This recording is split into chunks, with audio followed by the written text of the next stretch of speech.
Éphésiens chapitre 4, verset 8 jusqu'au verset 16. La parole de Dieu déclare: c'est pourquoi il est dit, étant monté, il a amené des captifs et il a fait des dons aux hommes. Or, que signifie les montées, sinon qu'il est aussi descendu dans les régions inférieures de la terre?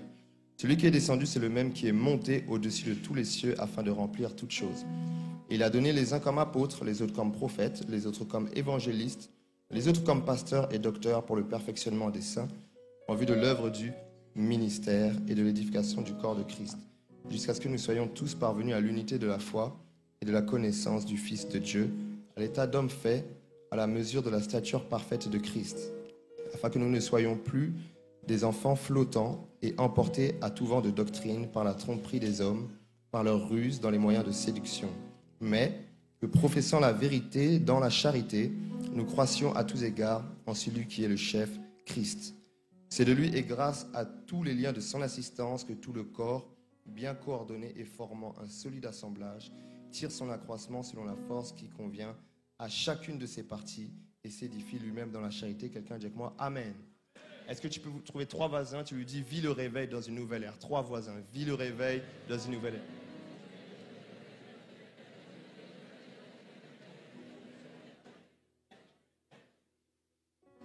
Amen. Alors, c'est quoi le réveil? Qu'est-ce que le réveil? Le réveil, prenons pour le comprendre la définition du réveil naturel, physique. Lorsqu'on parle du réveil, on est en train de parler du fait de quitter le sommeil pour entrer dans une phase d'éveil.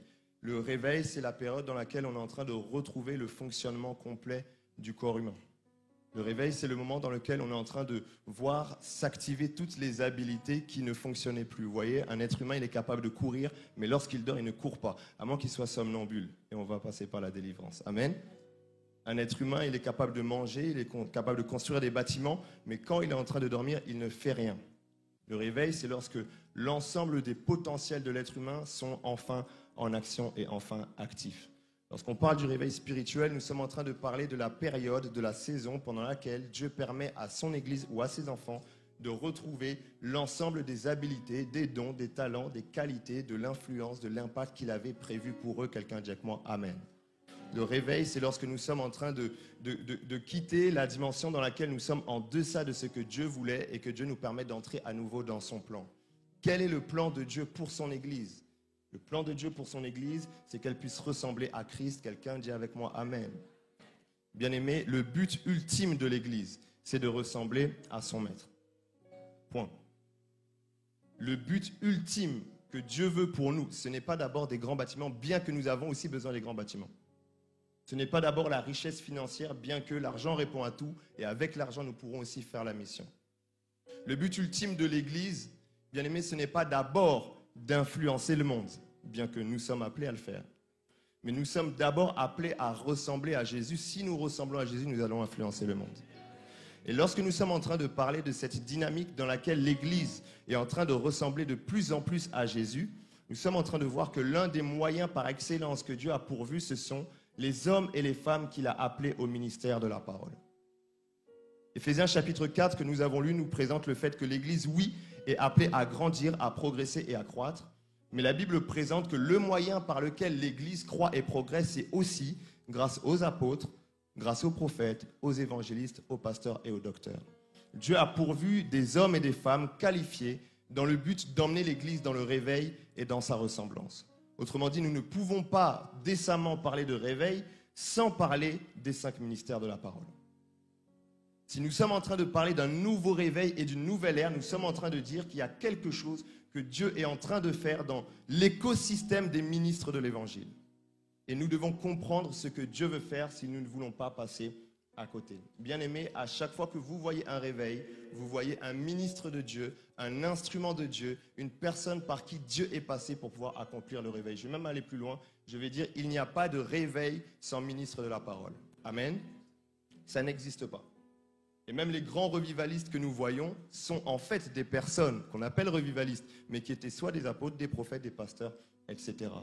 Et quelqu'un me dira, mais quel était le ministère de la femme samaritaine? La femme samaritaine, elle a amené un réveil. Ce n'était pas une ministre de la parole, a priori. Elle a amené un réveil parce qu'elle était en contact avec Jésus, qui était le plus grand des ministres de Dieu. Amen. Bien-aimés, j'aimerais vraiment que nous puissions comprendre que les ministres de Dieu sont extrêmement importants. Ne pensons pas aller loin sans comprendre l'importance de ces personnes, hommes ou femmes, parce que nous croyons au ministère de la femme. La femme dit Amen. Les personnes que Dieu a prévues pour nous. Vous savez, j'aimerais dire de manière très claire et très simple à la jeunesse, déjà que parfois les jeunes ne respectent pas les professeurs, on ne dit rien. Parfois les jeunes ne respectent pas la police, on ne dit rien. Mais aujourd'hui, on commence à ne plus respecter les hommes et les femmes de Dieu. De la même manière que quelqu'un qui ne respecte pas son professeur ne va pas avancer à l'école. De la même manière que quelqu'un qui ne respecte pas son médecin ne va pas être guéri. De la même manière, ceux qui ne respectent pas les serviteurs et les servantes de Dieu ne vont pas vivre le réveil. Bien-aimés, nous sommes dans une génération dans laquelle on pourrait nous faire croire que nous pouvons nous faire tout seuls. Ce n'est pas vrai. Regarde ton voisin, dis-lui, ce n'est pas vrai. Bien-aimés, la Bible dit, ne touchez pas à mes oins. Bien-aimés, faites attention à vos TikTok. Faites attention à vos Twitter. Bien-aimés, il y a des tweets qui attirent la malédiction. La parole de Dieu déclare, ne touchez pas à mes oins. Lorsque Dieu dit ne touchez pas à mes oins, ce n'est pas pour protéger les oins, c'est pour te protéger toi. Amen. Si tu dis à ton petit frère ou à ta petite sœur, attention au feu, le feu n'aura pas mal. C'est toi qui vas souffrir. Et bien aimé, il est très important, si nous voulons vivre le réveil, de pouvoir être capable de discerner quels sont les instruments que Dieu a placés dans notre génération. Quelqu'un dit avec moi, Amen. Mais permettez-moi aussi d'équilibrer ce message et de dire que ce n'est peut-être pas biblique, mais c'est en tout cas extrêmement vrai. Qui veut du respect s'en procure. Bien aimé, très souvent, nous sommes en train de demander au peuple de Dieu de respecter les serviteurs, mais est-ce que les serviteurs sont aujourd'hui encore respectables? Tu ne dois pas dire Amen, tu dois respecter les serviteurs. C'est juste moi qui dis ça. Amen, Amen. Bien aimé, c'est très important de dire que le peuple de Dieu doit apprendre à apporter l'honneur à qui on doit apporter l'honneur. Le respect à qui on doit apporter le respect. Mais bien aimé, il est important de dire que nous sommes en train parfois, serviteurs de Dieu, de mettre les enfants de Dieu dans des situations très délicates où ils observent des personnes appelées par Dieu vivre dans des mauvaises vies et on leur demande de rester calmes et de rester silencieux. Bien aimé, je ne veux pas prendre trop de temps sur cette parenthèse, mais il est important également que les hommes de Dieu puissent être au niveau de l'appel de Dieu. Bien aimé, quand j'étais en train de préparer ce message, j'étais en train de me rappeler de cet homme qui était en train de candidater pour l'élection à la mairie de Paris, qui a été pris dans un scandale, bien aimé. N'est-ce pas? Il y avait une sextape qui était sortie, il a dû se retirer. Aujourd'hui, on peut voir même des serviteurs de Dieu entendre dans des histoires compliquées, mais ils sont encore là. J'aime ce silence. Basculons sur un autre point. Chers amis, j'aimerais que nous puissions comprendre que les hommes et les femmes que Dieu nous envoie, les ministres de la parole, ne sont pas tous les mêmes. Il y a des distinctions et des différences entre eux, des particularités entre eux. Vous voyez, quand on parle des 5 ministères, on a 5 doigts de la main. Est-ce que tu peux lever ta main si tu as 5 doigts? Ok. Bien aimé, si on prend dans l'ordre des doigts de la main, on a l'apôtre, selon Éphésiens 4, on a le prophète, on a l'évangéliste, on a le pasteur, on a le docteur. Et chacun des 5 ministères a un rôle différent à jouer qui représente l'une des offices et l'une des fonctions que Jésus avait lui-même quand il était sur la terre. Jésus a travaillé. Mais lorsque nous étudions attentivement ce que Jésus faisait, nous voyons que Jésus était en train de travailler dans 5 rôles particuliers. Il était en train de travailler dans l'apostolique parce que Jésus il était envoyé par Dieu. Il allait de lieu en lieu pour faire du bien. Jésus était un prophète, c'était un prophète puissant en parole et en œuvre. Vous voyez qu'il était en train d'annoncer les choses à venir et de faire connaître la pensée de Dieu. Vous voyez que Jésus est un évangéliste. Il a lui-même dit qu'il a reçu l'onction pour pouvoir annoncer une bonne nouvelle aux pauvres. Jésus, il s'est présenté aussi comme le bon berger, celui qui prend soin de ses brebis. Il n'est pas comme un mercenaire.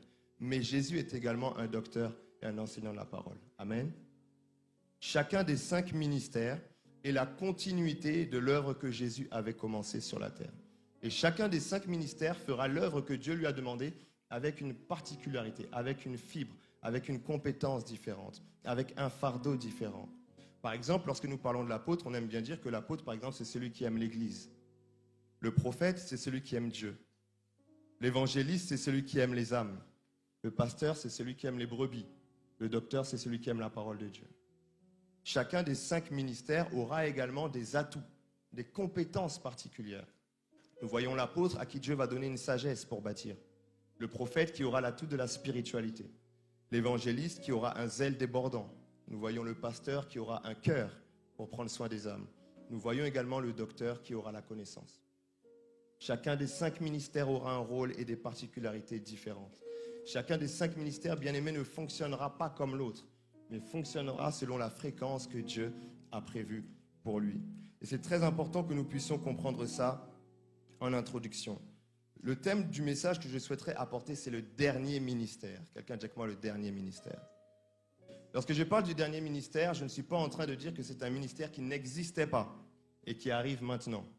Lorsque je parle du dernier ministère, je ne suis pas non plus en train de dire que tous les autres ministères vont disparaître et que celui-ci va maintenant être le seul à exister. Pourquoi je parle du dernier ministère? Parce que lorsque vous étudiez les listes du Nouveau Testament dans lesquelles on parle des différents ministères, vous voyez que souvent, il y a un ministère qui arrive en dernier, le ministère de docteur. Amen. Alors, lorsque je dis docteur, je ne suis pas en train de parler de ton médecin. Le docteur, c'est l'enseignant de la parole de Dieu. Et je veux nous parler aujourd'hui, bien-aimés, du rôle que va avoir les enseignants de la parole de Dieu, l'onction doctorale en général dans le réveil. Amen. Est-ce qu'on peut y aller? Ok. On veut étudier sous 3 perspectives différentes le rôle des docteurs dans le réveil. Tout d'abord, on va commencer par la perspective du réveil personnel. Quelqu'un dit avec moi le réveil personnel. Deuxièmement, on va parler du réveil en France. Quelqu'un dit avec moi le réveil en France. Troisièmement, on va parler du réveil dans la fin des temps. Quelqu'un dit avec moi le réveil dans la fin des temps. Parlons du rôle de l'onction doctorale de l'enseignement dans le réveil personnel. Dire, bien aimé, que le réveil, il est avant tout personnel. Et lorsque nous sommes en train de parler du vivre le réveil dans une nouvelle ère, c'est simplement la somme, l'addition de plusieurs réveils personnels et individuels. Il est possible d'être parfaitement endormi dans une église réveillée. Amen. Il est possible de pouvoir repartir en sommeil après avoir effectué une conférence de réveil. Donc, on parle de réveil d'un point de vue général, mais nous devons d'abord comprendre que Dieu a prévu pour toi, Dieu a prévu pour moi un réveil personnel et individuel. Quelqu'un dit avec moi Amen. Bien-aimés, lorsque nous sommes en train de parler de l'enseignement, la place qu'elle a dans le réveil personnel, il s'agit de dire que tous les réveils ne viendront pas par une expérience prophétique. Tous les réveils ne viendront pas par une apparition angélique, une apparition de Christ. Il y a des réveils personnels qui viennent dans la lecture et la méditation des Saintes Écritures. Bien-aimés, ne nous y trompons pas. La Bible déclare dans Jean chapitre 1 que dans la parole de Dieu, il y a la vie, et cette vie, c'est la lumière pour les hommes. C'est celle-là qui éclaire tout homme. La Bible dit que Dieu envoya sa parole et sa parole les guérit. C'est dans la parole de Dieu qu'il y a la guérison pour nos âmes, pour nos corps et pour nos esprits. Bien-aimés, c'est dans la parole de Dieu qu'il y a tout ce dont nous avons besoin. Le psalmiste dit, mais comment le jeune homme rendra-t-il pur son sentier? C'est pas quand on va lui imposer les mains qu'il va tomber, c'est quand il va se conformer selon la parole de Dieu. Bien-aimés, j'aime le réveil et j'aime les expériences prophétiques, mais n'oublions pas que le réveil personnel vient aussi par l'illumination des Saintes Écritures. Lorsque dans nos chambres, en train de méditer les Saintes Écritures, Dieu est en train de nous révéler ce qu'il nous fallait justement pour pouvoir changer. Le plus grand réveil de l'histoire, bien aimé, ce n'est pas un réveil qui est venu par une expérience prophétique. Après les actes des apôtres, l'Église est entrée dans une période de sommeil. Nous ne pouvons pas cracher sur l'Église catholique. Mais lorsque nous étudions ce que la Bible voulait pour l'Église et ce que l'Église catholique a fait pendant des centaines d'années, nous sommes en train de voir qu'il y avait effectivement un sommeil spirituel. Qu'est-ce qui a amené ce changement? Comment est né le grand mouvement de protestantisme dans lequel nous sommes? Par un prêtre qui a lu les Écritures, l'épître de Paul aux Romains, et qui a dit ce qu'on est en train de vivre, ce n'est pas ce que Dieu voulait. Le plus grand réveil, bien-aimé, qui est à la source de tout ce que nous sommes en train de vivre, c'est un homme qui a voulu que nous puissions vivre la Bible. 95 thèses qu'il a affichées pour s'opposer à ce qu'il était en train de faire. Martin Luther. Bien-aimé, j'aimerais nous dire que parler du réveil sans enclencher une dynamique de rigueur vis-à-vis des Écritures, c'est soit de l'hypocrisie, soit de l'immaturité. Vous savez que tu n'allais pas dire Amen.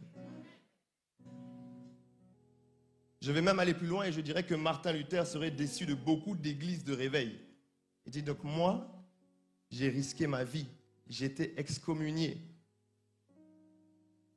pour des gens qui ne lisent même plus leur Bible. Regarde ton voisin, dis-lui, est-ce que tu lis encore ta Bible? Dis-lui, mais pourtant tu parles de réveil, non? Bien, mais lorsque nous sommes en train de parler du réveil, nous sommes donc en train de dire que l'enseignement de la parole de Dieu a sa place pour nous permettre à vivre un réveil personnel. Cela veut-il dire que les expériences prophétiques ne servent à rien? Bien sûr que si. Beaucoup de personnes vivront un renouveau dans leur vie chrétienne d'abord par une expérience prophétique, mais la parole de Dieu viendra ensuite pour mettre un cadre et pour permettre de maintenir le réveil. Bien-aimé, tu peux recevoir l'onction aujourd'hui, mais si tu ne sais pas cadrer ta vie selon la parole de Dieu, tu risques de perdre tout ce que tu as reçu. L'apôtre Paul, il nous exhorte dans Éphésiens chapitre 6. Il dit qu'il est important que nous puissions tenir ferme après avoir tout surmonté. Tu peux être en haut et après finir en bas. L'auteur de l'Épître aux Hébreux, il parle même d'ailleurs de ceux qui ont fait naufrage par rapport à la foi. Plaise à Dieu, bien aimé, que nous puissions continuer à avancer en eau profonde et ne jamais chavirer. Je disais que l'apôtre Paul, il parle de tenir ferme après avoir tout surmonté. Comment? En revêtant toutes les armes de Dieu, notamment l'épée de l'esprit, qui est la parole de Dieu. Bien aimé, la parole de Dieu nous permettra de surmonter face aux tentations. Elle nous permettra de quitter, bien aimé, les difficultés par lesquelles nous pouvons passer. Elle nous permettra d'avoir la lumière, le discernement, pour nous éviter de retomber, bien aimé, dans la vie que nous menions avant. Beaucoup de personnes sont délivrées, libérées, affranchies par le Saint-Esprit. Et ça, c'est quelque chose de glorieux.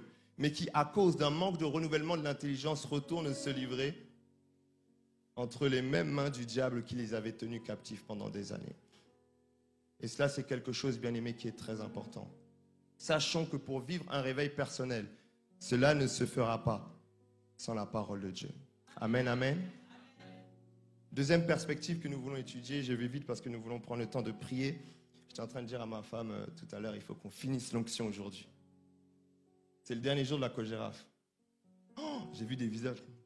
C'est le dernier jour de la Cogéraf. Si tu n'es pas guéri aujourd'hui, tu seras guéri quand? Si tu n'es pas baptisé du Saint-Esprit aujourd'hui, tu seras baptisé quand? Mais oui, si tu ne découvres pas ton appel, si tu n'es pas oint par le Saint-Esprit maintenant, tu le seras quand? Vous savez, je travaille dans une association, on a un budget estival pour le fonctionnement et pour toutes les activités. Et puis quelques jours avant la fin de l'été, on est en train de constater qu'il reste encore du budget. Et là, je vais voir la responsable et puis je lui dis, bon, qu'est-ce qu'on fait? Est-ce qu'on garde pour après? Elle dit, non, ça ne marche pas comme ça. Il faut qu'on finisse tout le budget. Pourquoi? Parce que sinon, l'année prochaine, si on n'a pas tout utilisé, ils vont constater qu'on a besoin de moins, ils vont nous donner moins de budget. Bien aimé, il faut qu'on finisse l'onction ce soir. Amen. Il faut qu'on finisse tellement l'onction qu'après Cogéraf, les anges ils vont retourner vers Jésus et puis on va dire, bon, il faut que tu nous ravitailles. Ils ont tout pris. Regarde ton voisin, dis-lui, on va tout prendre. Amen. Deuxième perspective que nous voulons étudier, nous voulons parler du réveil en France. Quelqu'un dit avec moi le réveil en France. C'est important de savoir qu'il y a souvent deux types d'églises lorsqu'on parle de l'église. On parle de l'église universelle, on parle du corps de Christ, mais il y a également l'église locale. Quelqu'un dit avec moi l'église locale. Maintenant, en réalité, il y a aussi un échelon intermédiaire entre les deux. Vous savez, entre tous les chrétiens du monde et les chrétiens de telle ou de telle autre église, il y a un échelon intermédiaire. C'est l'église à l'échelle d'un pays, par exemple. Et ça, c'est quelque chose de très important. Vous allez voir que l'église des États-Unis n'est pas l'église de France. Ok? L'église de France n'est pas l'église du Congo, etc., etc. Chaque église, dans un pays ou dans un contexte, a un niveau de développement particulier, une maturité qu'ils ont déjà reçue sur tel ou tel autre domaine et des défis qui ne sont pas les mêmes, parce qu'ils sont dans un contexte différent. Ils ont des grâces, des onctions différentes. Et c'est important qu'on puisse étudier, si on parle du réveil, le contexte déjà dans lequel nous sommes. Lorsque je parle du contexte en France, je suis en train de parler précisément de l'Europe francophone. Je compte la Belgique, je compte la Suisse, etc., etc. Étudions, bien aimé, le mouvement de Dieu sur les dernières années. Nous sommes dans les 10 ans de Cogéraf. C'est important de dire, bien aimé, que si nous voulons comprendre ce que Dieu veut faire, nous pouvons aussi regarder à ce qu'il a fait. Si nous comprenons très bien ce qu'il a fait les dernières années, nous pouvons commencer à comprendre dans quelle directive il est en train de nous emmener. Bien aimé, Dieu ne travaille pas toujours de manière imprévisible. Non, Dieu, il a un plan. Regarde ton voisin, Dieu, il a un plan. Dieu, il a un programme. Et lorsque nous sommes en train de prendre un peu de recul, nous sommes en train de voir que Dieu, depuis plus de 10 ans, était en train de préparer le réveil que nous allons vivre bientôt. Bien aimé, nous sommes dans les 10 ans de Cogéraf. Et par la grâce de Dieu, Cogéraf n'est pas le seul. Mais Cogéraf a aussi été une voix prophétique qui a souvent été capable de dire à la jeunesse quel était le plan de Dieu pour elle. Bien aimé, faisons un petit retour en arrière. Nous sommes ici dans les années 2010 à 2013, juste avant le premier Cogéraf. Nous étions en train de voir que notamment dans la zone géographique que j'ai citée, il y avait des églises. il n'y avait pas encore le réveil. Vous savez ce que nous sommes en train de voir aujourd'hui? Des jeunes de partout de l'Île-de-France qui se réunissent pour prier. Ça n'existait pas comme ça à cette envergure. Vous voyez, juste le principe de pouvoir avoir des chrétiens dans sa classe. Ça ne se passait pas comme ça. On est passé par un chemin. L'Église était dans une période de sommeil. Mais gloire à Dieu pour les pasteurs qui étaient encore là pour tenir le flambeau. Bien-aimés, vous savez, il y a des ministères qui sont parfois visibles, extravagants. On voit des ministères s'élever, mais n'oublions jamais que lorsque l'Église était dans des temps difficiles, il y a toujours eu des pasteurs qui prenaient soin des brebis. Elles n'étaient peut-être pas aussi nombreuses qu'ici, mais il y a des hommes et des femmes de Dieu. Lorsque l'Église est entrée dans le mouvement dans lequel nous appartenons, on a découvert, bien aimé, que toutes les églises ne sont pas comme celle-là. Il y a des églises qui sont beaucoup plus réduites en taille. Mais tu vois des hommes qui sont impliqués au quotidien, jour après jour, pour permettre aux brebis du Seigneur d'être prises en charge. Est-ce que tu peux acclamer Dieu en pensant à ton pasteur?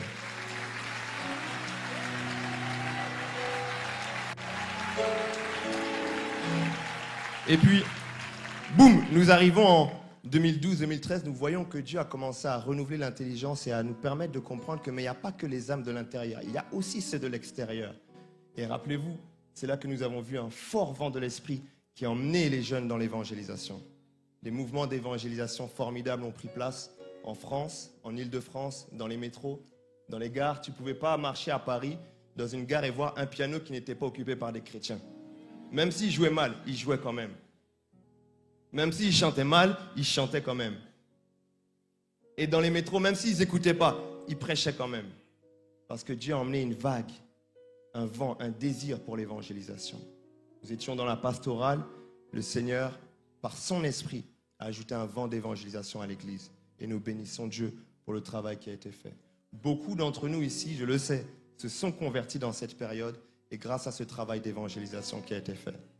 À cette époque, bien aimés, nous arrivons vers Cogéraf 2015, de la chambre haute aux extrémités de la terre. La pensée de Dieu selon laquelle il y a encore des âmes à gagner à l'extérieur. 2015 à 2017, le Seigneur a ajouté encore quelque chose. Vous voyez, Dieu construit petit à petit ce qu'il avait déjà prévu de faire.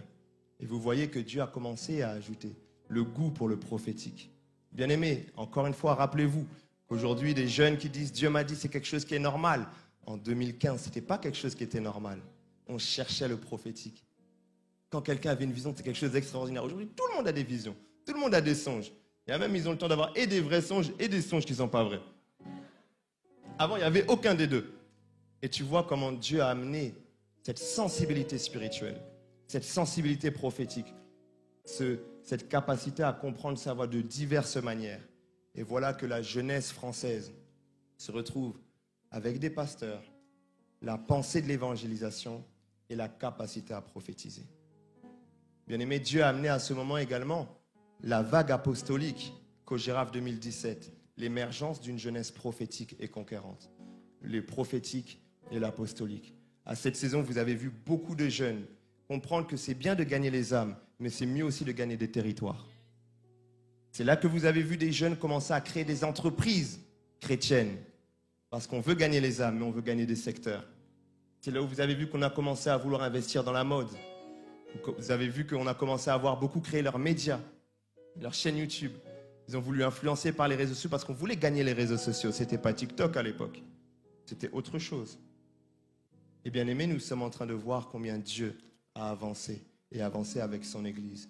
D'une Église avec des pasteurs, la pensée et le cœur pour les âmes, la capacité à prophétiser, le goût pour la mission. Bien aimé, le Cogéraf 2019 qui n'a pas eu lieu, malheureusement, le thème c'était les actes des apôtres pour ceux qui se souviennent. Parce que Dieu était à ce moment-là en train d'asseoir une pensée dans le cœur de chacun des jeunes de ce pays et des pays limitrophes. Quel est donc le réveil que nous devons voir maintenant?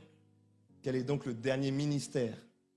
Quelle est donc la dernière vague que Dieu va envoyer sur son Église pour comme la rendre complète? Bien aimé, c'est la vague des docteurs. En 2017, je me tenais sur l'estrade de Cogéraf et je prophétisais avec beaucoup d'audace de mon petit âge. Je prophétise l'émergence d'une jeunesse prophétique et apostolique. Je regarde les vidéos et je me dis, Seigneur, Seigneur, Seigneur, Seigneur. Mais bien aimé, ce soir, je prophétise l'émergence des ministères de docteurs dans l'Église. Bien aimé, lorsque nous avons prophétisé ça en 2017, ce n'est pas moi. Moi, je n'ai fait que parler de ce que Dieu avait dit et Dieu l'avait dit aussi à d'autres personnes. Nous avons vu, bien aimé, depuis 2017 jusqu'à aujourd'hui, des jeunes être ordonnés prophètes. Nous avons vu des jeunes être ordonnés apôtres. Bien aimé, laissons quelques années, nous allons voir des jeunes être ordonnés docteurs. Dieu m'a donné quelques signes, bien aimé, de ce mouvement qui est en train de prendre place et qui va s'imposer. Dieu me disait que dans la période dans laquelle nous allons passer, beaucoup de ministères qui ne voudront pas s'ajuster vont être disqualifiés par Dieu. Je ne suis pas en train de dire que les prophètes doivent devenir docteurs, que les apôtres, que les évangélistes doivent devenir docteurs, mais je suis en train de dire que Dieu est en train de nous imposer une discipline et une rigueur plus importante concernant l'exactitude de ce que nous sommes en train de dire. Et les hommes et les femmes de Dieu qui ne s'ajusteront pas, non seulement Dieu les disqualifiera, mais Dieu va leur retirer l'éclat et la donner à d'autres personnes. Ainsi a parlé l'Éternel. J'ai vu, bien aimé, j'ai vu un lien que Dieu allait faire entre la musique et l'enseignement de la parole de Dieu. Et dans les temps passés, nous avons beaucoup vu, et c'était une très bonne chose, des chantres travailler avec l'onction prophétique pour, par la musique, transmettre quelle était la pensée de Dieu pour la saison. J'ai vu, bien aimé, en esprit, des chantres travailler avec l'onction de l'enseignement, faire des albums sur des livres de la Bible. J'ai vu des enseignants de la parole de Dieu entrer dans la musique. Et j'ai vu des personnes qui étaient dans la musique s'attacher à des enseignants pour vérifier le contenu de ce qu'ils étaient en train d'écrire. Bien aimé, voilà ce que Dieu veut faire dans cette génération. Lorsque nous sommes en train de parler du réveil en France, du rôle qu'auront les docteurs, un rôle très important, bien aimé. C'est eux qui vont nous permettre de relever le défi de l'unité de l'Église. Qu'est-ce qui divise l'Église? Les divergences doctrinales, les sujets sur lesquels nous ne sommes pas d'accord. Parce qu'il n'y a pas de voix qui s'élève pour dire voilà ce que la Bible dit. Mais Dieu va nous permettre, bien aimé, de pouvoir vivre cette unité. L'onction doctorale va permettre à l'Église de pouvoir échapper à certains pièges et certains dangers glissants. Certains sujets, bien aimés, dans lesquels nous devons être très vigilants.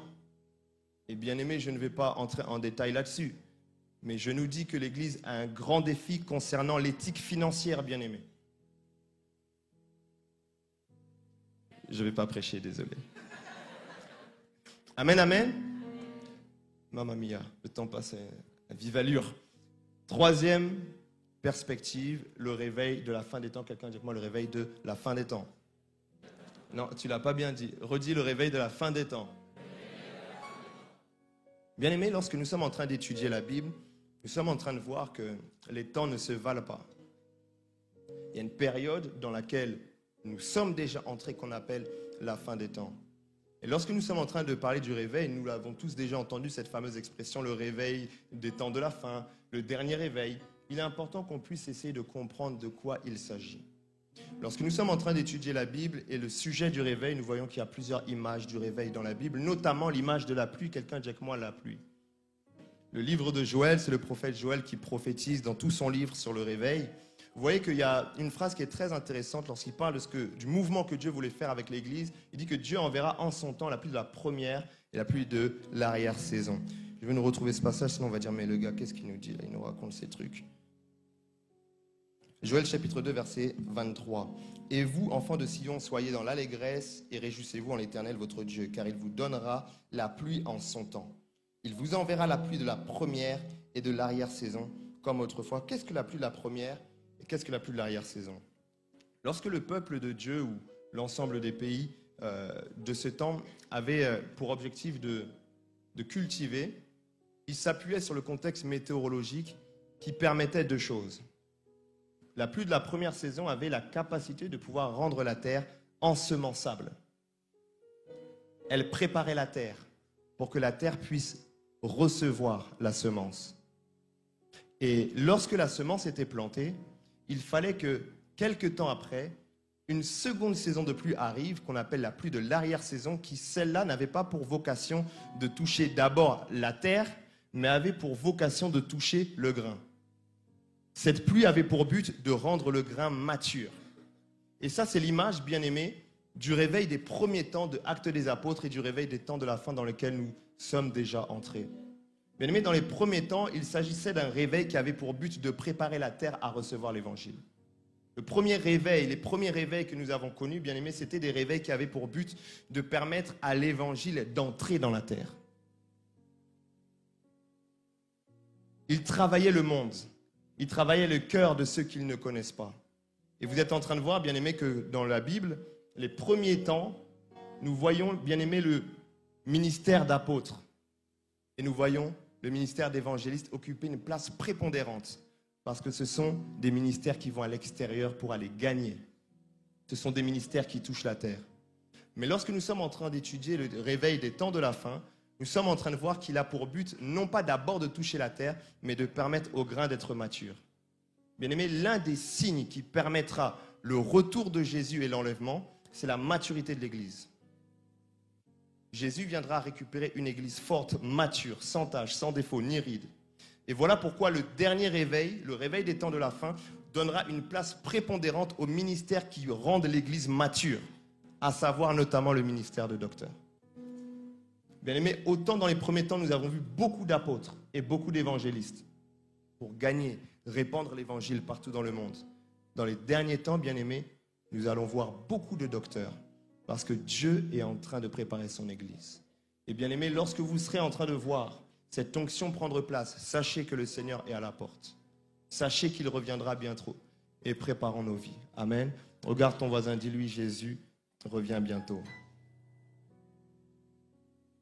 Bien-aimés, si je continue dans cette idée, nous pouvons aussi voir que dans les temps de la fin, le ministère de docteur sera celui qui permettra la lutte contre l'arme ultime du diable, les faux docteurs et les faux prophètes.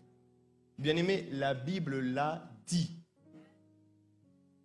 Dans les derniers temps, il y aura des faux docteurs, il y aura des faux enseignements. Et la seule chose qui permettra à l'Église de lutter contre les faux enseignants et les faux enseignements, ce sont justement les bons enseignements et les bons enseignants. 1 Timothée, chapitre 4, versets 1 à 2, nous dit que l'Esprit Saint dit clairement, version parole de vie, dans les derniers temps, certains abandonneront la foi. Ils suivront les idées fausses et les enseignements qui viennent des esprits mauvais. Des gens faux et menteurs les tromperont par leurs paroles. Bien-aimés, nous devons prêter attention au monde dans lequel nous sommes. L'une des crises majeures du monde dans lequel nous sommes, c'est la crise de l'information. Bien-aimés, je répète, l'une des crises majeures dans laquelle nous sommes, c'est une crise de l'information. Aujourd'hui, il est difficile de savoir ce qui est vrai et ce qui est faux. Très difficile. D'ailleurs, commençons déjà par dire que les choses qui étaient communément admises comme étant vraies, aujourd'hui sont remises en question. Ah, on est en France, on ne veut pas tout dire.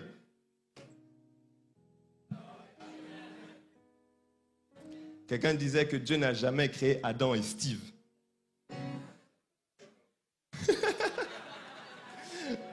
Adam et Yves. Hein? Regarde ton voisin, dis Dieu n'a pas voulu Adam et Yves. Mais ça, c'était des choses qui étaient... Ça existait déjà. Ça existait déjà. Ça a toujours existé. Mais c'était plus marginal. Aujourd'hui, ça se démocratise. Ça se démocratise, comme dit pasteur Papicho. Et beaucoup d'autres sujets, bien aimés. Vous avez des petits frères et des petites sœurs. Prenez le temps un jour de leur poser la question de savoir qu'est-ce qui est enseigné à l'école. Mais vous serez choqués. Prenez le temps de lire les livres qui sont dans les bibliothèques aujourd'hui. Mais vous serez choqués. Parce que ce qui était considéré comme vrai aujourd'hui est remis en question. Peut-être que l'évolution nous permet de voir les choses autrement. Peut-être que l'homme doit évoluer et les valeurs et les principes, semble-t-il, doivent évoluer. Nous sommes dans une crise de l'information où aujourd'hui chacun a un avis différent et ça peut passer comme ça. Il n'y a plus de vérité absolue. Chacun voit midi à sa porte. Et cela, bien aimé, c'est quelque chose de très dangereux. Lorsque nous sommes en train de regarder ce qui se passe dans le monde, nous voyons beaucoup de ce qu'on appelle la désinformation, l'intox, ou voire même les deepfakes. Bien aimé, Dieu m'a demandé de parler de ça. Qu'est-ce que le deepfake? Les deepfakes, pour ceux qui... Je sais que vous connaissez le concept, mais vous ne connaissez peut-être pas le nom. Il s'agit des montages qui sont réalisés par intelligence artificielle. Nouvelle ère, hein? Vive le réveil dans la nouvelle ère. Des montages qui sont faits par intelligence artificielle et qui permettent de pouvoir prendre le visage de quelqu'un et même une vidéo et de pouvoir lui faire dire exactement ce qu'on veut. Ouvrons-nous, bien-aimés, sur le monde dans lequel nous sommes. Vous savez que la guerre en Ukraine a presque pris un tournant très dangereux lorsque des personnes qu'on ne va pas citer ont piraté les sites ukrainiens et ont publié une vidéo où on voyait le président ukrainien Zelensky en train de dire à son peuple de rendre les armes en pleine guerre. Et sur la chaîne nationale, ils ont réussi à publier ça sur le site de la chaîne nationale. Bien-aimé, qu'en est-il si un jour sur les 10 comptes de tes pasteurs favoris sont piratés et on commence à enseigner des choses qui ne sont pas bibliques? Est-ce que tu vas savoir ça? Regarde ton voisin, dis-lui une nouvelle ère. Bien-aimé, c'est dans ce monde que nous sommes, bien-aimé. Nous le savons, c'est plus un secret. La Bible, un jour, certes, aujourd'hui nous disons qu'elle n'est pas falsifiée, mais un jour les applications Bible vont être modifiées. C'est déjà le cas. Comment vous allez savoir ça? Comment on va savoir? Si ce n'est par, bien-aimé, cette onction qui est censée nous rendre matures, cette onction d'enseignement.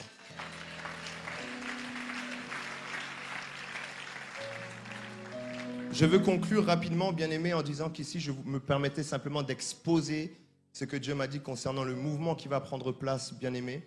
Mais cela ne veut pas dire que nous devons tous être des docteurs et des enseignants de la parole. Ce que je voulais nous dire, c'est que dans les 5 ministères, il y en a un que Dieu va relever. Mais reste dans ton ministère. Reste dans ton appel. Reste dans ton couloir.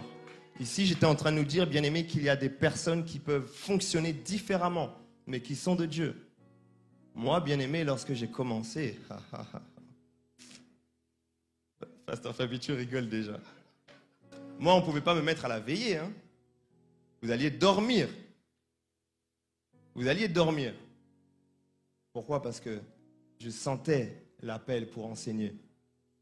Mais on était en train d'apprendre, on ne savait pas forcément très bien le faire. Combien de doutes, de frustrations, et des fois presque des larmes qui montaient. Et je me disais, mais Seigneur, je me sens différent. Je me sens inintéressant. Je me sens inutile. Et vous savez, la parole du salut, c'est une église en termes de prédicateurs. On est là, hein? Donc quand tu prêches ici, c'est chaud, hein? À la parole du salut, il y a les prédicateurs en qualité, en quantité, les deux. Et quand tu montes là, tu as la pression. Et moi, je voyais, je prêche, j'ai l'impression que les gens vont s'endormir. Mais je sentais que c'était de Dieu. Bien-aimé, même si tu n'es pas encore parfait dans ton onction, si tu sens que c'est de Dieu, persévère. Je veux encourager chacun, bien-aimé, à persévérer, à rester dans son couloir. C'est l'équilibre de chacune des onctions qui rendra l'église mature, bien-aimé. Bien-aimé, prenons une voiture qui est censée avoir 4 roues. Retirez une roue, bien-aimé. Ça ne va pas passer. Ça ne va pas passer. Amen, amen. Pas de conclusion. Est-ce qu'on peut se lever, s'il vous plaît?